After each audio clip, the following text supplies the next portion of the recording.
Why global airlines are cutting back on flights from the U.S. 20,025 crisis.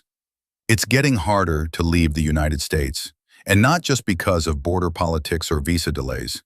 In 2025, something more structural is shifting. International airlines are reducing their flights to and from U.S. cities. Quietly, systematically, and with alarming consistency, the world's major carriers are pulling back. This isn't about one airline or one route.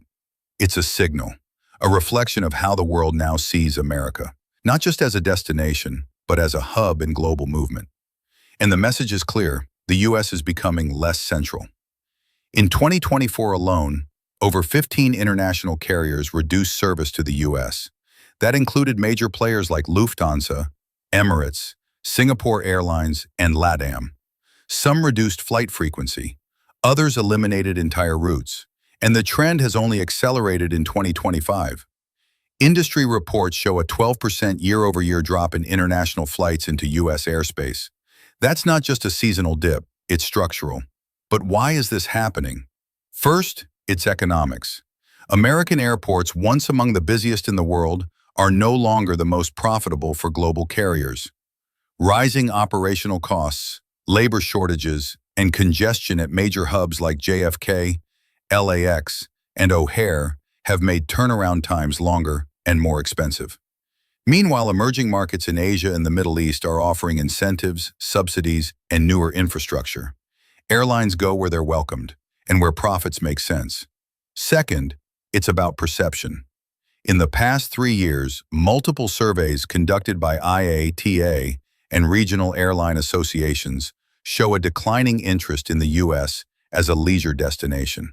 Safety concerns, mass shootings, immigration controversies, and political instability have made international tourists more cautious. For airlines, that means empty seats. A flight that's only 60% full isn't worth keeping. Third, diplomatic frictions are playing a bigger role than most travelers realize. Tensions between the U.S. and countries like China, Turkey, Russia, and parts of Latin America have had ripple effects on flight routes, airspace agreements, and bilateral aviation deals. In 2025, we've seen Chinese carriers cancel code-share agreements with U.S. airlines, Brazil suspend negotiations on additional landing rights, and Gulf carriers prioritize European markets over North American ones. Then there's the issue of unpredictability. Over the past 2 years, sudden changes in visa policies, government shutdowns, airport strikes, and even state-level immigration laws have made international connections with the U.S. more fragile. From a global airline's perspective, America is no longer the stable, predictable partner it once was. What does this look like on the ground? In Chicago, Emirates suspended its second daily flight to Dubai. In Miami, Lufthansa dropped its seasonal route to Munich. In Seattle, Singapore Airlines downgraded service to a smaller aircraft and reduced weekly flights by half. These aren't just inconveniences. They're signals of shifting priorities. There's another layer: airport infrastructure. While international hubs like Incheon, Doha, and Changi continue to invest in futuristic terminals, AI-powered security, and seamless immigration tech, many U.S. airports lag behind. Travelers report longer wait times, outdated systems, and inconsistent customs procedures. For global airlines that pride themselves on efficiency, the U.S. is increasingly seen as a logistical bottleneck. The consequences go beyond tourism. For business travelers, fewer flights mean fewer deals, longer layovers, and missed opportunities. For students and researchers, limited air access affects exchange programs, academic collaboration, and even visa application processing times. For families with cross-border ties, it means emotional distance and rising costs. Ironically, while foreign airlines reduce their U.S. presence, American carriers like Delta, American Airlines, and United are expanding elsewhere, chasing demand in Asia, Africa, and South America. The global network is adjusting, and the U.S. is being repositioned, not at the center but at the edge. Some argue this is temporary, that it's just a market correction after post-pandemic overcapacity. But the numbers and the narratives say otherwise. When international airlines invest in new terminals in Doha, Incheon, and Singapore, while closing lounges in New York and San Francisco, the message is not subtle. Even airline loyalty programs are shifting.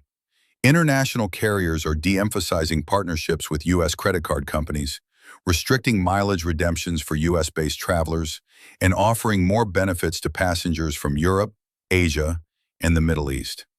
It's a quiet but symbolic move, reshaping who global airlines are prioritizing. So what happens next? Travelers should prepare for higher prices, longer routes, and more complicated connections. Spontaneous weekend trips to Europe may soon become luxuries of the past. And for Americans accustomed to global convenience, this shift is a wake-up call. And it's not just physical movement, it's reputational. The symbolism of flight cuts isn't lost on foreign observers. It says something about America's place in the world. Less central, less accessible, and perhaps less trusted. That message, broadcast quietly through canceled routes and shrinking gates, is being received loud and clear. This isn't about panic, it's about planning. If your next international trip feels harder to plan, it's not just you. The flight cuts are real, and the reasons run deeper than you might think. Have you already felt the impact? Share your travel experience in the comments, and if you want to stay ahead of the next shift in global mobility, like this video, subscribe, and turn on notifications, because next time, we'll reveal the 5 countries that may be preparing to ban U.S. tourists altogether.